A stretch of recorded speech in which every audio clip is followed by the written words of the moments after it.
Olá, senhoras e senhores, sejam bem-vindos ao RT Jus. Está começando o quarto episódio da Lei 6.404, que trata sobre a sociedade anônima. E hoje nós vamos do artigo 42 até o artigo 50. Mas antes de começarmos, não esqueça de deixar o seu like, se inscrever no canal, ativar o sininho para receber as notificações, compartilhar com seus melhores amigos e deixar aí embaixo seu comentário, galera. Vamos lá. Representação e responsabilidade. Artigo 42. A instituição financeira representa, perante a companhia, os titulares das ações recebidas em custódia nos termos do artigo 41, para receber dividendos e ações bonificadas e exercer direito de preferência para subscrição de ações. Parágrafo 1º. Sempre que houver distribuição de dividendos ou bonificação de ações e, em qualquer caso, ao menos uma vez por ano, a instituição financeira fornecerá à companhia a lista dos depositantes de ações recebidas nos termos deste artigo, assim como a quantidade de ações de cada um. Parágrafo 2º. O depositante pode, a qualquer tempo, extinguir a custódia e pedir a devolução dos certificados de suas ações. Parágrafo 3º. A companhia não responde perante o acionista nem terceiros pelos atos da instituição depositária das ações.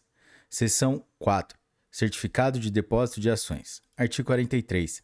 A instituição financeira autorizada a funcionar como agente emissor de certificados, artigo 27, pode emitir título representativo das ações que receberem depósito, do qual constarão: inciso 1, o local e a data da emissão; inciso 2, o nome da instituição emitente e as assinaturas de seus representantes; inciso 3, a denominação certificado de depósito de ações; inciso 4, a especificação das ações depositadas; inciso 5, a declaração de que as ações depositadas, seus rendimentos e o valor recebido nos casos de resgate ou amortização somente serão entregues ao titular do certificado de depósito, contra a apresentação deste; inciso 6, o nome e a qualificação do depositante; inciso 7, o preço do depósito cobrado pelo banco, se devido na entrega das ações depositadas; inciso 8, o lugar da entrega do objeto do depósito.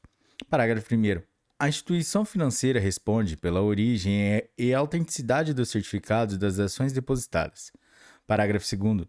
Emitido o certificado de depósito, as ações depositadas, seus rendimentos, o valor de resgate ou de amortização não poderão ser objeto de penhora, arresto, sequestro, busca ou apreensão, ou qualquer outro embaraço que impeça sua entrega ao titular do certificado, mas este poderá ser objeto de penhora ou de qualquer medida cautelar por obrigação do seu titular. Parágrafo 3º. Os certificados de depósito de ações serão nominativos, podendo ser mantidos sob o sistema escritural. Parágrafo 4º. Os certificados de depósito de ações poderão, a pedido de seu titular e, por sua conta, ser desdobrados ou grupados. Parágrafo 5º. Aplicam-se ao endosso do certificado, no que couber, as normas que regulam o endosso de títulos cambiários. Seção 10. Resgate, amortização e reembolso. Resgate e amortização. Artigo 44.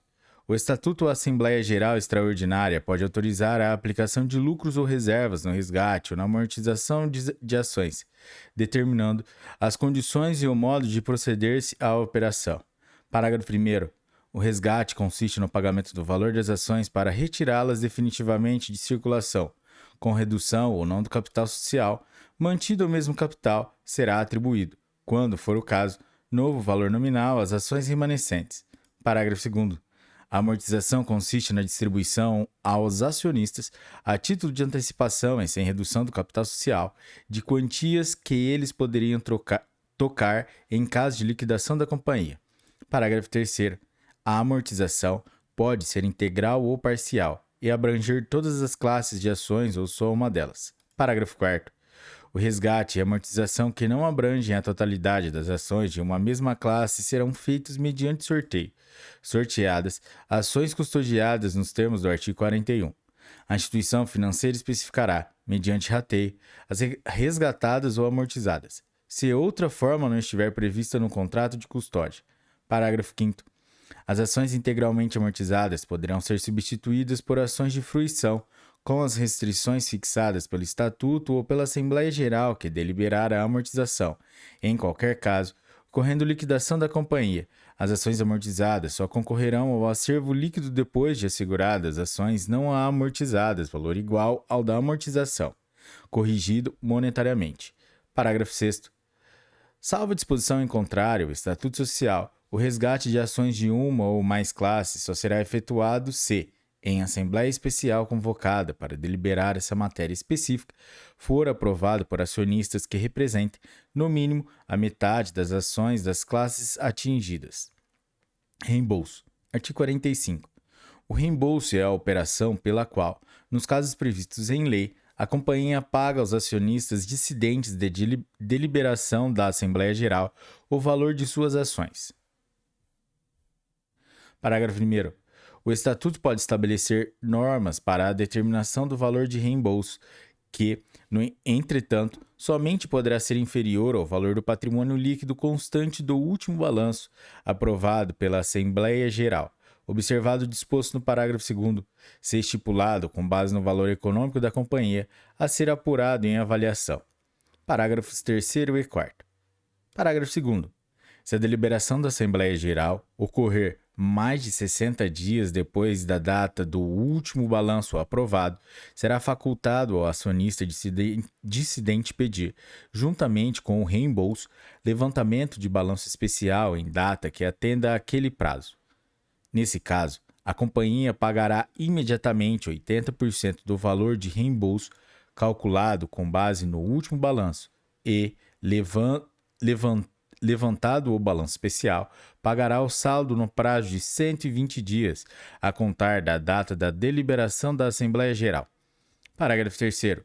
Se o Estatuto determinar a avaliação da ação para efeito de reembolso, o valor será determinado por 3 peritos ou empresa especializada, mediante laudo que satisfaça os requisitos do parágrafo 1º do artigo 8º e com responsabilidade prevista no parágrafo 6º do mesmo artigo. Parágrafo 4º. Os peritos ou empresa especializada serão indicados em lista sextupla ou tríplice, respectivamente, pelo Conselho de Administração ou, se não houver, pela diretoria e escolhidos pela Assembleia Geral em deliberação tomada por maioria absoluta de votos, não se computando os votos em branco, cabendo a cada ação, independentemente de sua espécie ou classe, o direito a um voto. Parágrafo 5º. O valor de reembolso poderá ser pago à conta de lucros ou reservas, exceto a legal, e nesse caso as ações reembolsadas ficarão em tesouraria. Parágrafo 6º. Se no prazo de 120 dias, a contar da publicação da ata da Assembleia, não forem substituídos os acionistas cujas ações tenham sido reembolsadas à conta do capital social, este considerar-se-á reduzido no montante correspondente, cumprindo aos órgãos da administração convocar a Assembleia Geral dentro de 5 dias para tomar conhecimento daquela redução. Parágrafo 7º. Se sobrevier a falência da sociedade, os acionistas dissidentes, credores pelo reembolso de suas ações, serão classificados como quirografários em quadro separado, e aos rateios que lhes couberem serão imputados no pagamento dos créditos constituídos anteriormente à data da publicação da ata da Assembleia. As quantias assim atribuídas aos créditos mais antigos não se deduzirão dos créditos dos ex-acionistas, que subsistirão integralmente para serem satisfeitos pelos bens da massa, depois de pagos os primeiros. Parágrafo 8º. Se, quando ocorrer a falência, já se houver efetuado a conta do capital social, o reembolso dos ex-acionistas, estes não tiverem sido substituídos e a massa não bastar para o pagamento dos créditos mais antigos, caberá a ação revogatória para restituição do reembolso pago com redução do capital social, até a concorrência do que remanescer dessa parte do passivo. A restituição será havida na mesma proporção de todos os acionistas cujas ações tenham sido reembolsadas. Capítulo 4. Partes beneficiárias. Características. Artigo 46. A companhia pode criar, a qualquer tempo, títulos negociáveis, sem valor nominal e estranhos ao capital social, denominados partes beneficiárias. Parágrafo 1º. As partes beneficiárias conferirão aos seus titulares direito de crédito eventual contra a companhia, consistente na participação nos lucros anuais. Parágrafo 2º. A participação atribuída às partes beneficiárias inclusive para a formação de reserva para resgate, se houver, não ultrapassará 1/10 dos lucros. Parágrafo 3º. É vedado conferir às partes beneficiárias qualquer direito privativo de acionista, salvo o de fiscalizar, nos termos desta lei, os atos dos administradores. Parágrafo 1º. É proibida a criação de mais de uma classe ou série de partes beneficiárias. Emissão. Artigo 47. As partes beneficiárias poderão ser alienadas pela companhia, nas condições determinadas pelo Estatuto ou pela Assembleia Geral, ou atribuídas a fundadores, acionistas ou terceiros, como remuneração de serviços prestados à companhia. Parágrafo único. É vedado às companhias abertas emitir partes beneficiárias. Resgate e conversão. Artigo 48. O Estatuto fixará o prazo de duração das partes beneficiárias e, sempre que estipular resgate, deverá criar reserva em especial para esse fim. Parágrafo 1º. O prazo de duração das partes beneficiárias é atribuídas gratuitamente, salvo as destinadas a sociedades ou fundações beneficentes dos empregados da companhia, não poderá ultrapassar 10 anos. Parágrafo 2º. O Estatuto poderá prever a conversão das partes beneficiárias em ações, mediante capitalização de reserva criada para esse fim.